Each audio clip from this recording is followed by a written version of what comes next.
এইখন হ'ল KGMT hospital গীতানগৰত আছে। এজনৰ হাতত অকণমান গ্লাছে কাটোতে ইয়ালৈ লৈ অহা হ'ল ইমাৰ্জেঞ্চিত যোৱা অক্টোবৰ মাহত।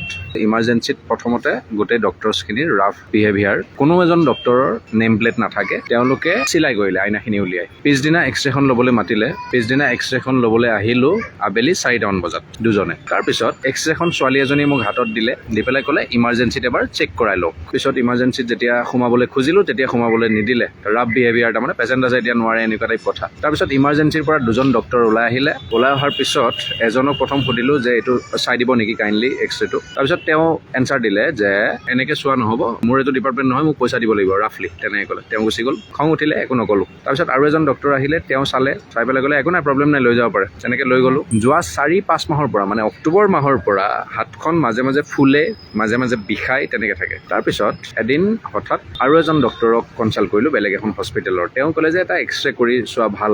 তাৰপিছত এক্সৰে কৰি চাওঁতে ধৰা পৰিল যে ইমানমান দীঘল গ্লাছৰ টুকুৰা এটা হাতৰ ভিতৰতে সোমাই আছে। তো তেওঁলোকে ষ্টিচেছ তেনেকৈ কৰি দিলে, আইনাৰ টুকুৰা ভিতৰতে থাকি গ'ল। সেই ডক্টৰজনো চকড যে হাতখন কেনেকৈ নপচাকৈ আছে ইমান দিনে, কাটি কিয় যোৱা নাই। তাৰপিছত আমি কমপ্লেইন দিবলৈ তেওঁলোকৰ হস্পিটেললৈ আহিলোঁ, মানে KGMT হস্পিটেল। এখন মাৰ্ডাৰাৰ হস্পিটেল বুলি আপোনালোকে লিখি থ'ব পাৰে।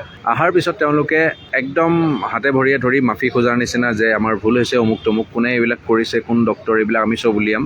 একচুৱেলি যিখন ইমাৰ্জেঞ্চিৰ পৰা প্ৰেছক্ৰিপশ্যন দিয়া হয় সেইখনত ডক্টৰৰ নামটো লিখা থাকিব লাগে। তেওঁলোকৰ ডক্টৰৰ নামত ইমাৰ্জেঞ্চি ইউনিট নে কিবা এটা এনেকৈ লিখা থাকে, আৰু ডক্টৰে যিখন প্ৰেছক্ৰিপশ্যন দিছে তাত চাইন থাকে, শ্বৰ্ট চাইন। তো সেই চাইনটো কোনজন ডক্টৰ আমি নাজানো। তো ইমান মাহ হৈ গ'ল, 5-6 মাহ, কিন্তু ডক্টৰজনৰ নাম আমি কেনেকৈ মনত ৰাখিম, নাজানোৱে। আৰু তেওঁলোকৰ নেম প্লেট নাথাকে। প্ৰথম কথা, প্ৰথম দুদিন চৰি তৰি ক'লে বহুত, অমুক তমুক, আমি এইটো ব্যৱস্থা কিবা এটা কৰিম, অমুক তমুক। তাৰপিছত তেওঁলোকে ক'লে যে কনচেশ্যন কি বিচাৰে আপোনালোকে, এনেকৈ ক'লে। তো আমি যিখিনি কনচেশ্যন বিচাৰোঁ তেওঁলোকক আমি মেইল কৰিলোঁ। মেইল কৰাৰ পিছত তেওঁলোকে আমাক আজি ডেটটো দিলে, আমি আজি আহিলোঁ আকৌ। অহাৰ পিছত তেওঁলোকৰ ৰাফ বিহেভিয়াৰ ষ্টাৰ্ট হৈ গ'ল। তেওঁলোকে এজন উকিল বহাই ৰাখিছে তেওঁলোকৰ লগত, লগতে তেওঁলোকৰ ট্ৰাষ্টি মেম্বাৰ তেনেকৈ বহাই ৰাখিছে। বহোৱাৰ পিছত তেওঁলোকৰ ৰাফ বিহেভিয়াৰ ষ্টাৰ্ট, কি প্ৰমাণ আছে, ডক্টৰজনৰ নাম কি, অমুক তমুক, চিলাই ক'ত খুলিছে, এনেকুৱা টাইপ। চিলাই আমি ইয়াতে খুলিছোঁ, এইখন হস্পিটেলতে চিলাই খুলিছে, কিন্তু ড্ৰেছিং এইখন হস্পিটেলত কৰা নাই। কাৰণ কিয়, দূৰ হয় কাৰণে জেগাটো। নৰ্মেলি ড্ৰেছিংটো নিজে ঘৰতো কৰিব পাৰে। ড্ৰেছিং মানে কি, সাধাৰণতে চাফা কৰি জেগাটো আকৌ ক্ৰীম লগাই দিয়া যায়। তেওঁলোকে কৈছে আমাৰ ড্ৰেছিং কৰোঁতেতো টিপি চাই ইয়াতে, এনেকৈ কৈছে। মই বোলো ঠিক আছে বাৰু, টিপি চাই বুলি ক'লে আপোনালোকে হাতখন, কিন্তু চিলাইটো খোলাৰ সময়ত টিপি কিয় নাছিলে, এনেকৈ ক'লোঁ। তাৰপিছত তেওঁলোকে ক'লে চিলাই ক'ত খুলিছে, চিলাইৰ কি প্ৰমাণ আছে। চিলাই খোলোতে তেওঁলোকে না ইয়াত পইচা লৈছে, না ৰিচিপ্ট দিছে। তেওঁলোকক আমি ক'লোঁ যে আমাকতো একো দিয়া হোৱা নাই, সেইকাৰণে আমাৰ হাতত একো নাই, কিন্তু CCTV ফুটেজ আপোনালোকৰ আছে, CCTVত চেক কৰক যে চিলাই ক'ত কাটা হৈছে, ইয়াতে কাটিছোঁ। গোটেইখিনি প্ৰমাণ আপোনালোকে পাব, ডক্টৰজন কোন আছিল সেইখিনিও দেখা পাব। তো এই কথাখিনি কোৱাৰ পিছত তেওঁলোকে আজি ৰাফ বিহেভিয়াৰ, এইবিলাক তাৰমানে ডক্টৰজনৰ নাম কি, প্ৰমাণ কি, অমুক তমুক, এনেকুৱা ধৰণৰ কথা। মই বোলো ডক্টৰজনৰ আপোনালোকৰ নেম প্লেট লাগি নাথাকে, প্ৰথম কথা। আৰু দ্বিতীয় কথা, তেওঁলোকে এটা কথা কৈছে, সেইজন আমাৰেই ডক্টৰ নে নেম কেয়াৰৰে ডক্টৰ, আমি কি জানো। নেম কেয়াৰ শব্দটো তেওঁলোকে বাৰে বাৰে কৈছে। তো তাৰমানে তেওঁলোকৰ এজন ডক্টৰে নাচায়, নেম কেয়াৰৰ ডক্টৰো চাগে ইয়াত থাকে, কিন্তু আমি কি জানো যে সেইজন নেম কেয়াৰৰ ডক্টৰ নে KGMTৰ ডক্টৰ। আমিতো KGMTত দেখাইছোঁ। তো তেওঁলোকৰ তেনেকুৱা ধৰণৰ ৰাফ বিহেভিয়াৰ। সিদিনা তেওঁলোকৰ চিফ এডভাইজৰজনে, আমি তলত ক'লোঁ যে আমি যদি কাকো লগ নাপাওঁ আমি কেছটো কাৰ ওচৰত ৰেজিষ্টাৰ কৰিম।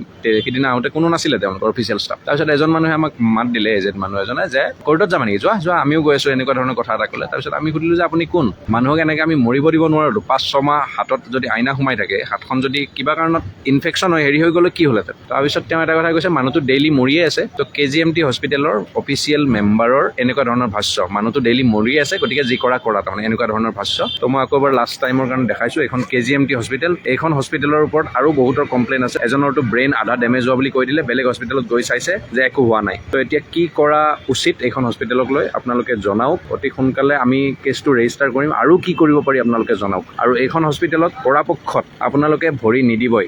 যিমান যি হ'লেও, যিমান ইমাৰ্জেঞ্চি হ'লেও বেলেগ হস্পিটেলত নিয়ক, এইখনত আহিলে মানুহ মাৰিহে পঠাব সিহঁতে।